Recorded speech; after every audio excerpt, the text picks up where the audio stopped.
Love restored.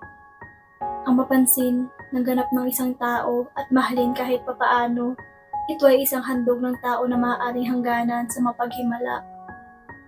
Kamakailan lamang kami ng aking kaibigan ay nananghalian at pinag-uusapan ng aming mga pamilya. Sinabi niya kung gaano kahusay ang ginagawa ng kanyang mga nakakatandang anak at nadurog ang puso ko. Ang kanyang mga anak ay nagkaroon ng pinakamahusay na posibleng pagmamalaki. Mayroon silang dalawang mga magulang, dalawang nanay ng mga lolo't lola, maraming mapagmahal at panghikayat, lahat ng bagay na ginagawa para sa mga nasa hustong gulang. Ang aking tatlong anak ay hindi nagkaroon ng parehong mga pagpapalaki. Ang aking mga magulang ay parehong namatay bago sila ipanganak, at ang mga magulang na kanilang ama ay bihirang gumawa ng pagsisikap na makita sila. Iniwan ako ng tatay nila para sa ibang babae. Naiwan kami kaunting pera at kailangan lumipat kada 2 taon. Sa isang punto, nagtatrabaho ako ng 3 hanggang 4 na trabaho upang mabayaran ang kakulangan ng suporta sa mga bata. Sa sobrang abala ko sa pagsisikap na mabuhay, ay wala akong panahon para magpahinga at magsaya sa aking mga anak. Madalas akong nakakaramdam ng kabiguan dahil kahit anong pilit ko, hindi ako nagkaroon ng sapat na pera, lakas at pasensya para sa aking mga anak.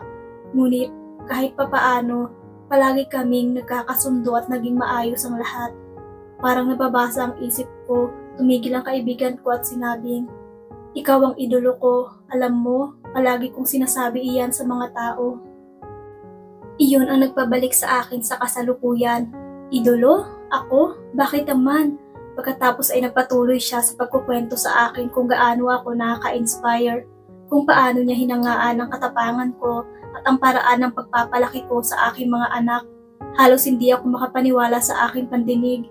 Narito siya, sa palagay ko siya ang huwaran at isang mahusay na ina, asawa, may bahay at lahat ng hinahangad ko, at heto siya, sinasabi niya kung gaano niya ako hinahangaan. Nang maglaon habang naaalala ko ang aming pag-uusap, nagsimula akong mag-imbentaryo ng aking buhay. Ang mga anak ko ay nasa hustong gulang na. Ang aking 2 anak na babae ay kinasal sa mabubuting asawa. Matagumpay sila sa maraming paraan. Sila ay mabubuting ina sa aking 3 magagandang apo at nanghihirahan sa magandang tahanan. Ang aking anak na lalaki, kahit na naghahanap pa ng kanyang landas na tatahakin sa buhay, ay isang tunay na maparaan at nagkaroon ng maraming mga kasanayan. Bumalik ang isip ko noong bata pa sila at ako ay isang struggling solo parent na ginagawa ang lahat ng aking mga kaya upang manatiling nakalutang. Sa 3 teenager, ako ay nasa itaas ng aking ulo at alam ko ito. Nagdasal ako ng husto at nagtiwala na nasa Diyos ang sikmura para sa lahat ng pagsakit ng aking tiyan. Naalala ko ang isang araw nang tumulong ako sa isang outreach event sa aking simbahan. Nagpuputol ako ng papel para sa isang karnabal ng taglagas at gumawa ng kaunting kalat sa sahig ng gym. Hiniling ko sa aking anak na i-vacuum ito para sa akin. Tinabi niya ang hawak at sinabing hindi niya gagawin iyon. Nakakahiya yata sa kanya ang mag-vacuum sa harap ng mga kasamahan niya. Lumapit ang isang lalaki na ilang beses ko nang nakikita sa simbahan at tinanong kung maaari niyang dalhin ang aking anak sa kabilang panig ng gym para mag-shoot ng ilang mga hoop. Ako ay naginhawaan bilang ang eksena ay medyo nakakahiya. Kinabukasan, nandoon ulit kami at tumulong at dumating ang parehong lalaki. Nilagay niya ang braso niya sa balikat ko at sinabi niya ayaw niyang mag-vacuum kapag kaedad niya ang anak ko. Ang kanyang kabaitan ay nakakuha ng aking pansin kahit na hindi ko alam kung muli kong mapagkakatiwalaan ng isang lalaki.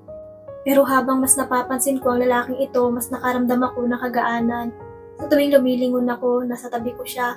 Literal, nang umupa ang isang basement suit sa likod ng aking bahay, lumipat si John at naging kapitbahay ko. Inalok niya na ihatid ang aking anak sa paaralan patungo sa trabaho na nagligtas sa akin ng maraming oras. Sa sumunod na 9 na taon, kami ni John ay tumambay kasama ang aming mga kaibigan sa simbahan. Isang araw, napansin ng aking nakababatang anak na babae na nakangiti ako nang walang dahilan at tinanong kung iniisip ko ba si John. Tinanong ko siya kung anong masasabi niya na kami ni John at nagdi-date. Tumawa siya at sinabing ikaw at si John ay nasa denial stage. Pinuntahan ko ang aking anak na lalaki at tanging nasabi ko ay, ano sa palagay mo? Tinapos niya ang aking tanong sa, Kung magde-date kayo ni John, it's about time. Pumayag naman ang panganay kong anak. Nagsimula kami mag-date noong Oktubre. Nagpasya siyang maghintay hanggang sa araw ng mga puso para mag-propose. Dinala niya ako sa isang magandang restaurant sa Vancouver. After dinner, nang tumayo siya, inakala kong kinukuha niya ang coat ko. Pero sa halip ay lumuhod siya at nag-propose. Naglakad-lakad kami sa malapit na park. Nagliwanag ang lahat sa mga salita. I love you. Nakaimbid sa mga hardin. Pagkatapos ng isang romantikong paglalakad sa liwanag ng buwan, naglakad kami sa parking lot at tumingin sa mga kumikislap na ilaw ng lungsod. Biglang sa malinaw na pagtingin ng sinumang dumadaan, hinawakan ako ni John sa kanyang mga bisig at sinimulan akong isayaw sa paligid ng parking lot. Kumakanta sa aking tainga, gamit ang mga ilaw ng lungsod sa background at ang kanyang matangkad na pangangatawan na nakahawak sa akin ng may pagmamahal. Para akong isang eksena mula sa isang Hallmark na pelikula. Pagkalipas ng 8 buwan, nagkaroon ako ng kasal na pinapangarap ko. Inakay ako ng aking anak sa pasilyo at ang aking 2 anak na babae ay ang aking mga abay. Ito ay nakapagtataka. Makalipas ang 1 taon, binili namin ang unang bahay. Sa nakalipas na 14 na taon, lahat ng nawala sa akin ay naibalik. Ang 3 naming apo ay may isang papa na kanilang hinahangaan. Sa pagbabalik tanaw sa wakas ay nakita ko ang nakita ng aking kaibigan. Marami akong naranasan na dalamhati at paghihirap at dumanas ng maraming pagkalugi. Ngunit ang lakas na nakita niya ay ang naging pananampalataya. Mabilis ko itinuro iyon sa kanya. Wala na ang aking pananampalataya. Hinayaan ko ang aking mga kalagayan ang magdikta sa hinaharap. Ngunit iningatan ko ang aking pananampalataya at nagtiwala ako na ang aking kwento ay matatapos ng maayos.